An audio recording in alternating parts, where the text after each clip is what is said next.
could be special if I get rid of the devils. They think that I am a rebel, I think they want me to settle. There's nobody on my level, they think that work is too stressful. I think that work is essential, the grind is all in your mental. And I don't think you understand what I'll go through just to be in control of my life soon.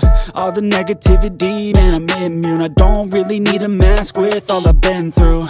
I've been making changes for the ages. 5-10 year plans are contagious.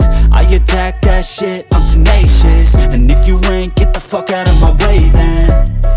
Got one life, I won't regret it. I will fight until I get it. I'll look back one day from heaven and say, damn, I learned some lessons. And say, damn, I have no questions. I had fun in every second, and the journey was a blessing, yeah. They tell me that I'm never gonna make it. They want me to do something that could